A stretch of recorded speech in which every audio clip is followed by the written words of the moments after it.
ᱡᱚᱦᱟᱨ ᱜᱮ ᱜᱟᱛᱮ ᱠᱚ ᱯᱟᱲᱦᱟᱣ ᱦᱚᱪᱚ ᱯᱮ ᱵᱤᱱᱳᱫ ᱵᱤᱦᱟᱨᱤ ᱢᱟᱦᱛᱚ ᱨᱮᱭᱟᱜ ᱡᱤᱵᱚᱱ ᱩᱯᱨᱩᱢ ᱟर उनी आया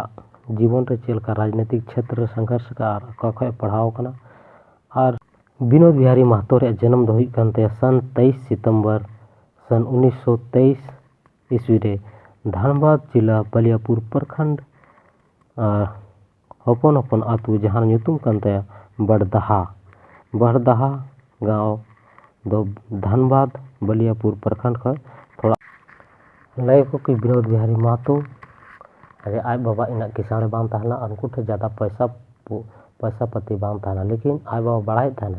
कि पढ़ा रे चे गुण मेना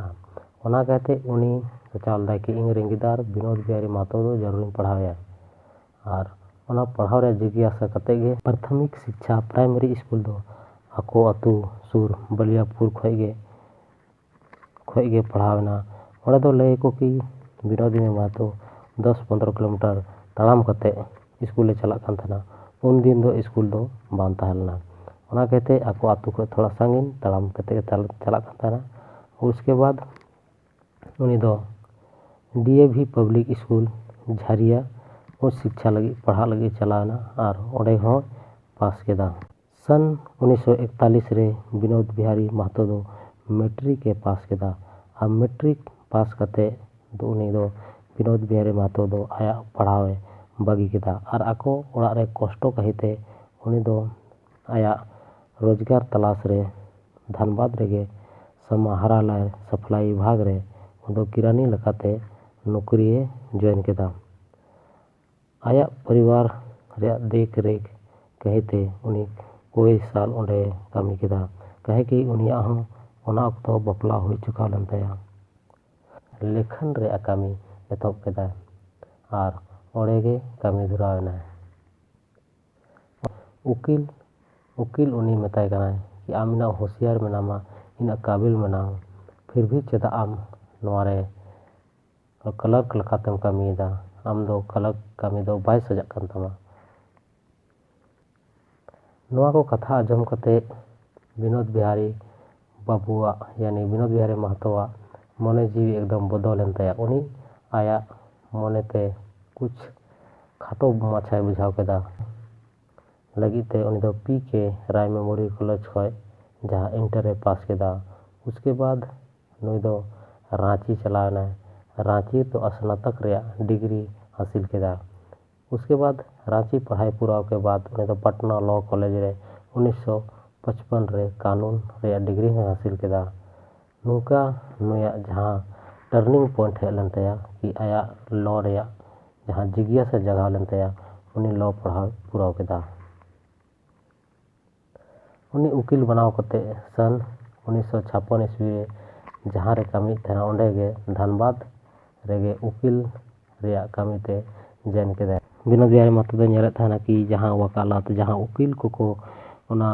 चक्कर को कटावदा ओना सनम प्रक्रिया बड़ाय थाना ओना केते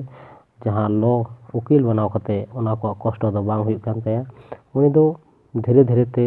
ओडे पूरा वकीले कराव केदा उसके बाद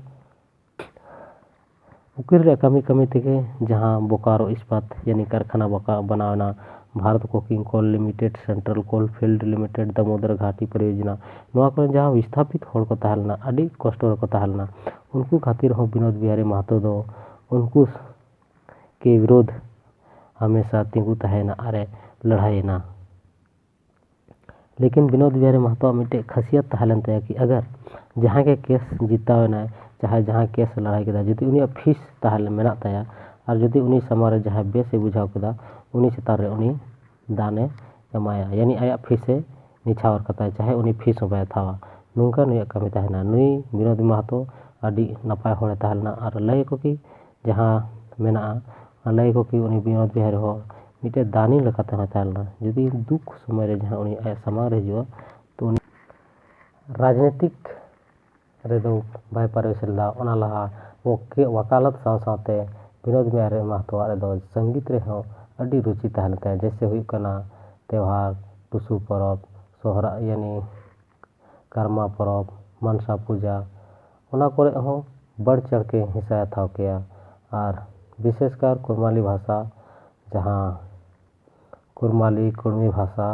ते उनी दो जहाँ करे के प्रोग्राम हुई को के ओंडे चलाव को के और आया योगदान एमा के और मिटे कथा यदि स्कूल लगी चाहे नया संस्था लगी यदि जहाँ रे बनाव को के तो उनी आज से खोय किछु अलग रूप ते दान एम को के ओना कहते विनोद बिहारी महतो दो हर अड़ी को खुशी और हर कोरन चाहिए बनाव लेना। राजनीतिक क्षेत्र को कथा है कि विनोद बिहारी महतो झरिया खो 1952 ईस्वी चुनाव लड़ाईना और ओंडे खो हरावेना। विनोद बिहारी महतो 1972 ईस्वी झारखंड मुक्ति मोर्चा संस्थापक के बनावना ओना साथे 1980 1985 1990 रे दो बिहार विधानसभा पे धाम विधानसभा सदस्य बनाना 1991 रे गिरिडीह लोकसभा रे सदस्य तहलना। विनोद बिहारी महतो दो 18 दिसंबर 1991 रे जहाँ उनी उम्र तहलना 68 साल उनी दिल्ली रे उनी दो बोंगा तला खाना और उसके बाद उनिया राष्ट्र नवा धरती को मुचे दिन तहन करते 18 दिसंबर 1991। विनोद बिहारी महतो रे जीवनी बारेते आपे को संताल भाषा तीन लाई सदर आपे शॉर्ट रूप ते यदि वीडियो पे खुशी अदा और विनोद बिहारी महतो रे कहानी पे खुशी अदा तो आलिया चैनल तो लाइक का तालीम पे आज दीपा पे खुशी अदा तो चैनल डिसलाइक का पे और नवा नुका के वीडियो आपे को तलारे संताल भाषा ते नाम लगी चैनल दो सब्सक्राइब तोरा का पे मुझे दो वीडियो नेल लगी आपे को अड़ी अड़ी सरहाव मतलब खान जोहार जय हिंद जय भारत।